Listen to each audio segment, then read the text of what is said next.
Hello friends, আজকে আমরা verb pattern 7 নিয়ে আলোচনা করব।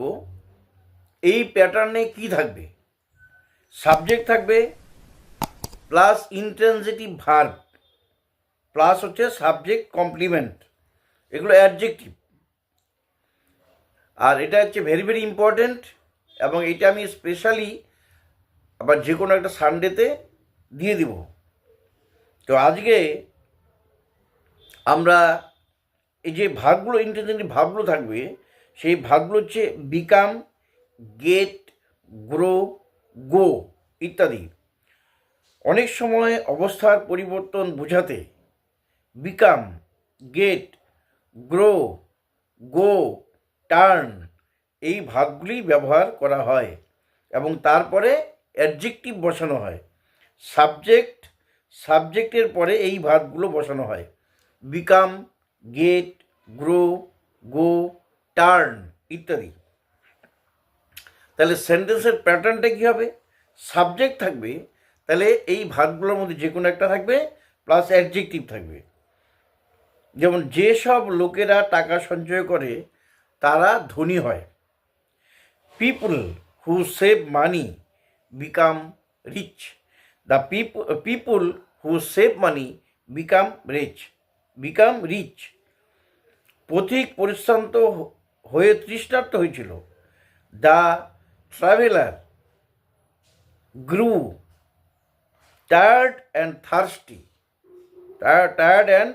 থার্স্টি। গ্রোয়ের পাস্ট টেন্স হচ্ছে গ্রো। দুধটা টক হয়ে গেছে। The milk got sour. লোকটা পাগল হয়ে গেছে। The man has gone mad. এছাড়াও আরও কয়েকটি সেন্টেন্স দিয়ে দিচ্ছি, এগুলো বারে বারে পড়লে তোমাদের সুবিধা হবে এবং তোমরা এগুলো খুঁজে নিয়ে এবং বের করে আরও এরকম ধরনের সেন্টেন্সগুলো শিখবে। সে খুশি হলো। She became happy. সে খুশি হলো। She became happy. আকাশ অন্ধকার হলো। The sky grew dark. The sky grew dark. আকাশ অন্ধকার হলো। সে রেগে গেল বা সে রাগ হলো বা তার রাগ হলো। হি গট এংরি বা শি গট এংরি। সে রাগ হলো বা সে রেগে গেল, শি গট এংরি। পাতাগুলো হলুদ হয়ে গেল। The leaves turned yellow. The leaves পাতাগুলো, টার্ন মানে পরিণত হলো, ইয়েলো হলুদ হয়ে গেল। আমার ভাই অসুস্থ হলো। My brother became ill. শিশুটি ক্লান্ত হলো।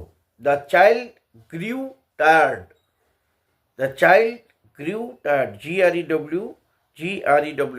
গ্রিউয়ের পাস্ট টেন্স হচ্ছে grew. The child grew tired, শিশুটি ক্লান্ত হলো। জল ঠান্ডা হয়ে গেল। The water turned cold. সে নার্ভাস হয়ে গেল। শি গট নার্ভাস অথবা হি গট নার্ভাস। সে নার্ভাস হয়ে গেল। আবহাওয়া মেঘলা হলো। দ্য ওয়েদার বিকেম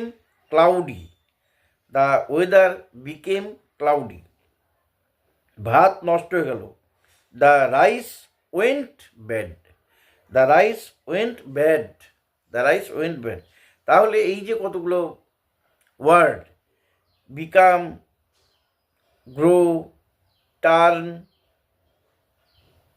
গেট, গো, এগুলো কিন্তু ইউজগুলো তোমরা বারবারে পড়বে এবং মনে রাখবে। এগুলো কিন্তু খুব সুন্দর। যেমন সে হতভম্ব হয়ে গেল, হি গট পাজেলড। সে ক্লান্ত হলো, হি গট টায়ার্ড, ইত্যাদি। মানে এরকম ধরনের সেন্টেন্সগুলো কিন্তু খুব স্পোকেনের ক্ষেত্রে ব্যবহার করা যেতে পারে। যার জন্য এগুলো কিন্তু প্রচুর পরিমাণে প্র্যাকটিস করতে হবে। এবং আমি কিন্তু যা পড়ানো হচ্ছে বা যা ক্লাসে যা হচ্ছে সেটা কিন্তু ডেসক্রিপশন বক্সে দিয়ে দিচ্ছি, তোমরা কিন্তু সেটাকে ইচ্ছা করলে ডাউনলোড করে নিতে পারো।